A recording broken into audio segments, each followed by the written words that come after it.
በሀገረ ግብጽ ከፍተኛ የስልጣን ቦታ ላይ የነበረችው ከእስልምና ወደ ክርስትና የመጣችበት አስደናቂ ምስክርነት ከግብፃውያን ሙስሊሞች ባለፈ የግብጽ ብሔራዊ ደህንነት ተቋምን የፈተነና በእሷና በተቋሙ መካከል የነበረው የትፈልጋለች ማደኛ ትዕዛዝ የወጣባት ሴት በመሆኗ ሀገሪቱን እያስጨነቀና ክርስቲያኖችን ደግሞ ልባቸውን ያንጠለጠለ ድራማ የሚመስል ምስክርነትን ባለፉት ሳምንታት ይዤላችሁ ቀርብ ያለው ይህች ከእስልምና ወደ ክርስትና እንድትመጣ ምክንያት የሆናት ጌታ ኢየሱስ ክርስቶስን ፊት ለፊት አይታ ወደዚህ እውነተኛ መንገድና ሃይማኖት እንደመጣች ትናገራለች።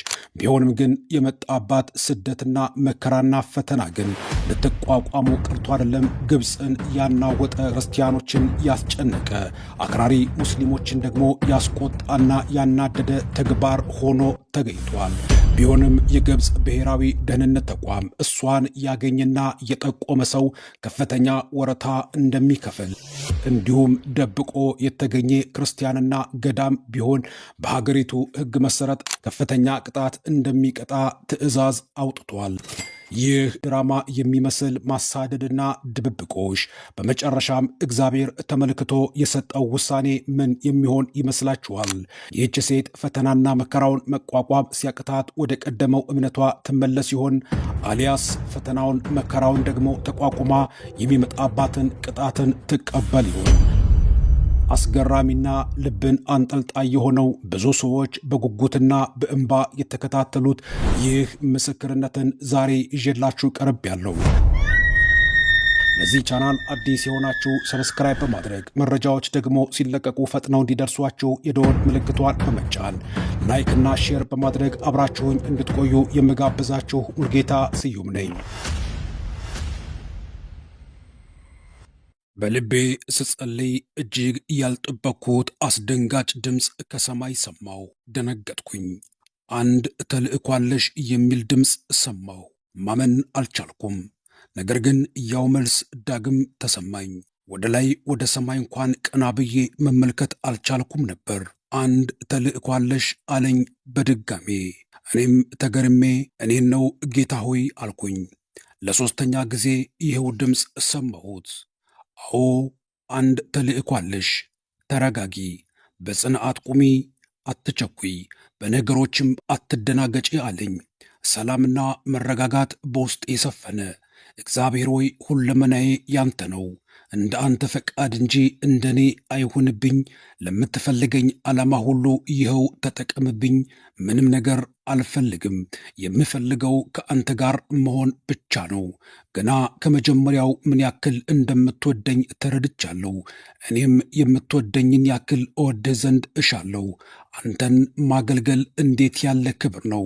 እንዴትስ ያለ ብኩርና ነው! እያልኩ በተንበረከኩበት ጸሎት በማደርግበት ስፍራ ላይ ድምፅ አሰምቶ የተናገረኝን አምላኬን ኢየሱስ ክርስቶስን አመሰግነው ጀመር።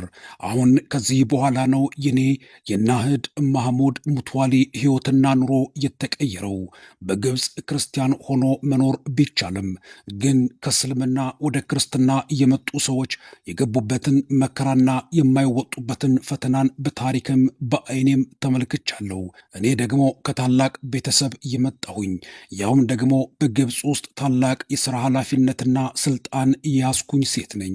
አሁን እንዲህ ባለ ቤተሰብና ስልጣን የነበርኩት ሴት ከእስልምና ወደ ክርስትና መምጣቴ ቢሰማኝ አንዱ አክራሪ ሙስሊም ሊገለኝ እንደሚችል ያለምንም ጥርጥር እርግጠኛ ነኝ። ከዚያም ባለፈ ሕግንና የሕግ አሰራርን ተንተርሰው ሊያጠቁኝና ለእስር ሊዳርጉኝ የሚችሉ ሰዎች እንደሚኖሩም እርግጠኛ ነኝ።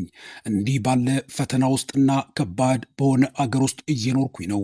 እንግዲህ ስለ ክርስትና እምነቴ በግልጥ መናገርና ክርስቶስን አመኜ የተቀበልኩኝ ክርስቲያን መሆኔን በአንድ ካሴት ለመላው ግብፃውያን ክርስቲያኖች ጊዜውና ሰዓቱ ደርሶ ይፋ እስኪወጣ ድረስ ይህን አስገራሚ የሕይወት ታሪኬን ምስክርነቴን እየሰጠሁት ይህ ጊዜውና ሰዓቱ ሲደርስ ይወጣል ብዬ ያሰብኩት የምስክርነት ካሴት እየቆየ ውስጥ ለውስጥ ከግብፃውያን ክርስቲያኖችም አልፎ በመላው ግብፃውያን ሙስሊሞች ዘንድ እንደ ሰደድ እሳት ተቀጣጥሎ መላውን ግብፅን ያናወጠ ምስክርነት ሆኖ ተገልጦ ነበር።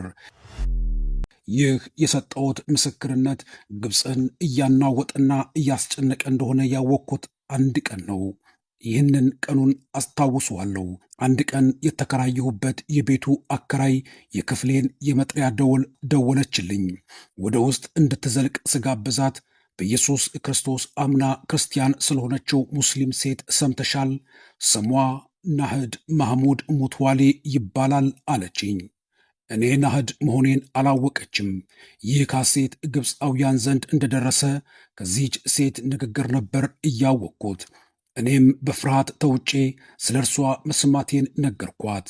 እሷም በደስታ ተውጣ ክርስቶስን እንዴት በራእይ እንዳየችውና እንዴትስ እርሱ እንዳነጋግራት የሰጠችውን የምስክርነት ካሴት ገዝተነዋል አለችኝ።